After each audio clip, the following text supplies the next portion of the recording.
প্রিয়দিনী ভাই বোন, আজ 11ই মার্চ, 21শে রমজান, শবে কদর।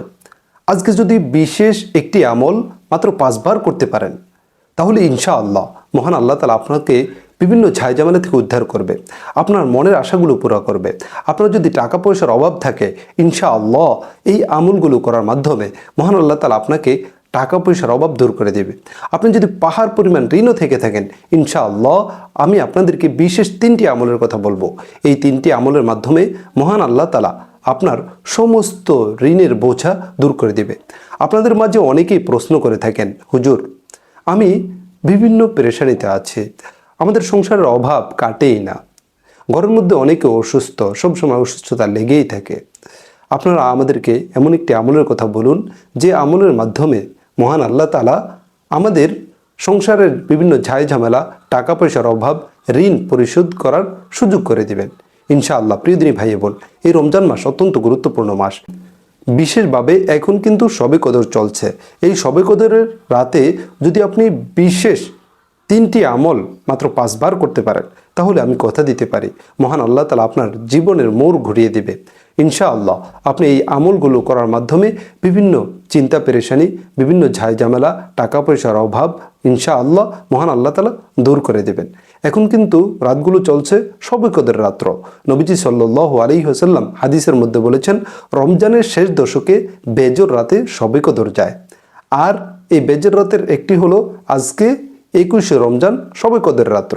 আজকে যদি আপনি গুরুত্ব দিয়ে এই আমলটি করতে পারেন, ইনশাআল্লাহ আমি আপনাকে কথা দিতে পারি আল্লাহ তাআলা আপনাকে এই আমলের উছিলা করে পাহাড় পরিমাণ ঋণ থেকেও উদ্ধার করবে। আপনার সংসারে টাকা পয়সার অভাব দূর করে দিবে। আপনাদের সংসারের মধ্যে যদি আরও ঝামেলা থেকে থাকে, চিন্তা পেরেশানি থেকে থাকে, ইনশাআল্লাহ আমি এমন কিছু আমলের কথা বলবো। এই আমলগুলো যদি করতে পারেন, তাহলে মহান আল্লাহ তাআলা আপনাকে সমস্ত ঝামেলা থেকে উদ্ধার করবে। প্রিয়দিনী ভাই বোন, এই লাইলাতুল কদর অত্যন্ত গুরুত্বপূর্ণ রাত্র। নবীজি সাল্লাল্লাহু আলাইহি ওয়াসাল্লাম এই লাইলাতুল কদরে সারা রাত জেগে ইবাদত করতেন। মহান আল্লাহ তাআলা এই লাইলাতুল কদরের নামে একটি কোরআনের মধ্যে সূরা নাজিল করেছেন। ওই সূরাটার নাম হলো লাইলাতুল কদর, সূরাতুল কদর। সূরার মধ্যে বলা হয়েছে, ইন্না আনজালনাহু ফি লাইলাতিল কদর। আমি এই রাত্রটাকে লাইলাতুল কদর হিসেবে অবতীর্ণ করেছি। আবার নবীজিকে জিজ্ঞেস করে বলছে, ওমা আদরাকা মা লাইলাতুল কদর। ওগো নবী, তুমি কি জানো লাইলাতুল কদর কি? মহান আল্লাহ তাআলা আবার নিজেই উত্তর দিচ্ছেন, লাইলাতুল কদরি খায়রুম মিন আলফি শাহর। লাইলাতুল কদর হলো 1000 মাস থেকে উত্তম।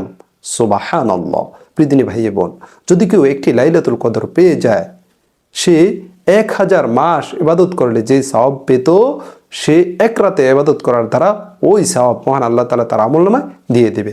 সুবহানাল্লাহ। এই লাইলাতুল কদরে অসংখ্য অগণিত ফেরেশতা দুনিয়ার আসমানে নেমে আসেন।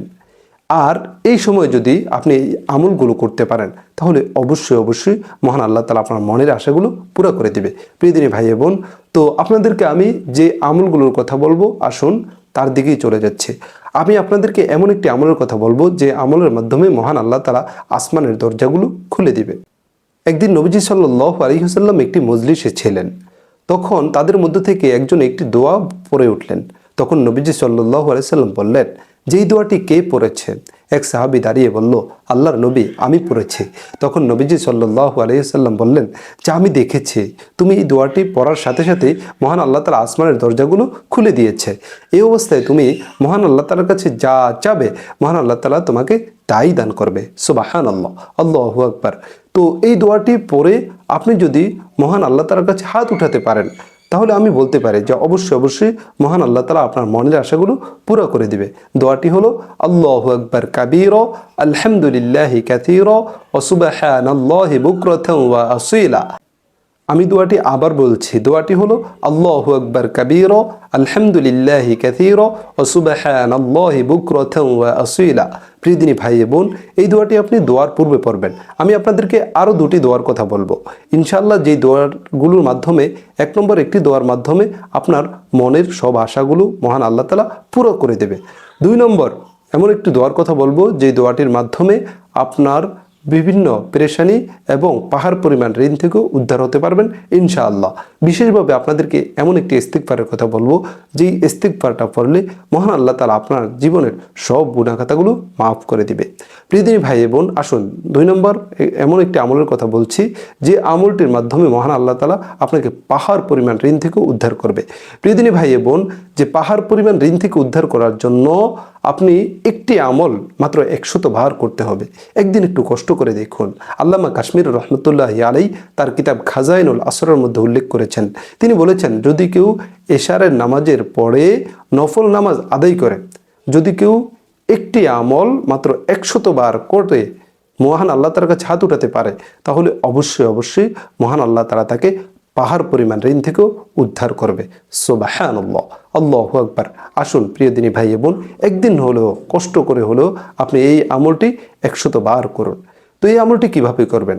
আপনি সর্বপ্রথম এশারের নামাজ আদায় করবেন, করার পরে তারাবি পড়বেন, পড়ার পরে আপনি একটু একদিন সময় দিয়ে, বা আপনি শেষ রাতেও করতে পারেন, শেষ রাতে 2-4 রাকাত নফল নামাজ পড়ে আপনি একটু সময় করে নামাজের মুসল্লায় বসে এই দোয়াটি 100 বার পড়বেন।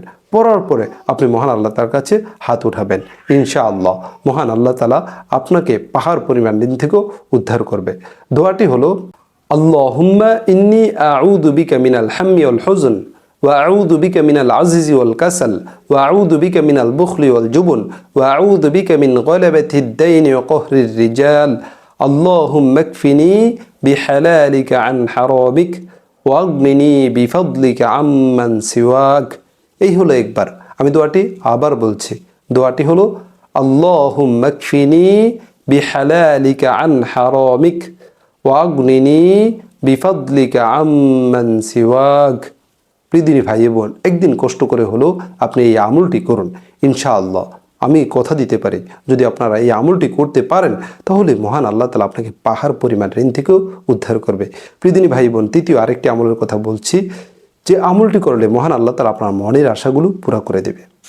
প্রিয়দিনী ভাই বোন, আপনাদেরকে বিশ্বাস হচ্ছে না? ইনশাআল্লাহ আপনি আমল করে দেখুন। আপনাকে এই আমলগুলো করার পূর্বে আরেকটি কথা বলছি, তা হলো বেশি বেশি ইস্তিগফার করা। দেখেন ইস্তিগফারের যে কত ফজিলত, তা আমি বর্ণনা করে শেষ করতে পারবো না। নবীজি সাল্লাল্লাহু আলাইহি ওয়াসাল্লাম তিরমিজি শরীফের হাদিসের মধ্যে বলেছেন, মান লাজিমাল ইস্তিগফার, যে ব্যক্তি নিয়মিত ইস্তিগফার করতে থাকে, জাআলাল্লাহু লাহু মিন কুল্লি দাইকিন মাখরাজা, মহান আল্লাহ তাআলা তাকে সমস্ত বিপদ থেকে উদ্ধার করবে। আপনি কি ধরনের বিপদে আছেন? আপনি কি ঘরে বিভিন্ন লোক অসুস্থ হয়ে পড়ে আছে? আপনার কি যেদিকেই তাকান, যেদিকেই আগান, ওই দিকেই আপনার বিপদ আর বিপদ? ইনশাআল্লাহ আপনি বেশি বেশি ইস্তিগফার করুন। মহান আল্লাহ তাআলার নবী মিথ্যা বলতে পারেনি। নবীজি সাল্লাল্লাহু আলাইহি ওয়াসাল্লাম হাদিসের মধ্যে বলেছেন যে, জাআলাল্লাহু লাহু মিন কুল্লি দাইকিন মাখরাজা, 2 নম্বর অমিন কুল্লি হাম্মিন ফারাজা, সমস্ত চিন্তা পেরেশানি থেকে উদ্ধার করবে। 3 নম্বর ওয়ারযুকুহু মিন হাইসু লা ইয়াহতাসিব, মহান আল্লাহ তাআলা তাকে এমন স্থান থেকে রিজিকের ব্যবস্থা করবেন যে সে কল্পনাও করতে পারবে না। 3 নম্বর, এই আমলটি করলে মহান আল্লাহ তাআলা আপনার মনের আশাগুলো পুরো করে দিবে। এই দোয়াটি আপনি অন্যান্য দোয়াগুলো পড়ার পরে যখন আপনি মুনাজাত করবেন, মুনাজাতের আগে 11 বার ইস্তিগফার, 11 বার দুরূদ শরীফ পড়ার পরে আপনি আপনার অসহায়ত্বের কথা মহান আল্লাহ তাআলার কাছে বলবেন। আপনি বলবেন, হে আল্লাহ, আমি জীবনে অনেক গুনাহ করে ফেলেছি, হে আল্লাহ অপরাধ করে ফেলেছি, হে আল্লাহ অন্যায় করে ফেলেছি, হে আল্লাহ তুমি আমার জিন্দেগির সব গুনাহ খাতাগুলো মাফ করে দাও। বিশেষভাবে আপনি এখানে একটি ইস্তিগফার করতে পারবেন। এই ইস্তিগফারটা যদি মাত্র 3 বার করতে পারেন, তাহলে মহান আল্লাহ তাআলা আপনার জিন্দেগির সমস্ত গুনাহ খাতাগুলো মাফ করে দেবে। ইস্তিগফারটা হলো, আস্তাগফিরুল্লাহাল্লাযী লা ইলাহা ইল্লা হুয়াল হাইয়ুল কাইয়্যুম ওয়া আতুবু ইলাইহি। এই ইস্তিগফারটা মাত্র 3 বার করবেন ইনশাআল্লাহ। এই সময় যদি আপনি এই ইস্তিগফারটা 3 বার করতে পারেন এবং আপনার চোখ থেকে যদি 2 ফোঁটা চোখের পানি ফেলতে পারেন, তাহলে অবশ্যই মহান আল্লাহ তাআলা আপনার জিন্দেগির সব গুনাহ খাতাগুলো মাফ করে দিবে। প্রিয়দিনী ভাই বোন, তো আপনাদেরকে আমি যেই দোয়াটার কথা বলবো, তা হলো আপনি মুনাজাতে হাত উঠিয়ে আপনার অসহায়ত্বর কথা মহান আল্লাহ তাআলার কাছে বলে এরপর আপনি এই দোয়াটা এখানে পড়বেন। দোয়াটা হলো, আল্লাহুম্মা ইন্নী আসআলুকা বিআন্নী আশহাদু আন্নাকা আনতাল্লাহ লা ইলাহা ইল্লা আনতাল আহাদুস সামাদুল্লাযী লাম ইয়ালিদ ওয়া লাম ইউলাদ ওয়া লাম ইয়াকুল লাহু কুফুয়ান আহাদ। আমি দোয়াটি আবার বলছি। দোয়াটি হলো, আল্লাহুম্মা ইন্নী আসআলুকা বিআন্নী আশহাদু আন্নাকা আনতাল্লাহ লা ইলাহা ইল্লা আনতাল আহাদুস সামাদুল্লাযী লাম ইয়ালিদ ওয়া লাম ইউলাদ ওয়া লাম ইয়াকুল লাহু কুফুয়ান আহাদ। প্রিয় দিনী ভাই বোন, এই দোয়াটি কিন্তু অত্যন্ত পাওয়ারফুল দোয়া। নবীজি সাল্লাল্লাহু আলাইহি ওয়াসাল্লাম এক সাহাবীকে এই দোয়াটির মাধ্যমে দোয়া করতে শুনলেন। তখন নবীজি সাল্লাল্লাহু আলাইহি ওয়াসাল্লাম বললেন, আল্লাহ তাআলার কসম, এই ব্যক্তিটা মহান আল্লাহ তাআলার কাছে যা চাবে মহান আল্লাহ তাআলা তাকে তাই দান করবে। মহান আল্লাহ তাআলা তার মনের আশাগুলো পুরা করে দিবে, কারণ সে মহান আল্লাহ তাআলার ইসমে আজমের মাধ্যমে দোয়া করছে। প্রিয় দিনী ভাই বোন, তাই কষ্ট করে হলেও আপনি একদিনের জন্য এই আমলগুলো করে দেখুন। মহান আল্লাহ তাআলা আপনাদের মনের সব আশাগুলো পুরা করে দেন। আমি মহান আল্লাহ তাআলার কাছে দোয়া করি, মহান আল্লাহ তাআলা যেন আপনাদের সকলের মনের আশাগুলো পুরা করে দেয়। এই রমজানের উসিলা করে, এই লাইলাতুল কদরের উসিলা করে মহান আল্লাহ তাআলা যেন আপনাদের সমস্ত পেরেশানি থেকে উদ্ধার করে, বিভিন্ন ঝামেলা থেকে উদ্ধার করে। মহান আল্লাহ তাআলা আপনাদের সকলকে দ্বীনের জন্য কবুল করুক। আমিন। আসসালামু আলাইকুম ওয়া রাহমাতুল্লাহি ওয়া বারাকাতুহু।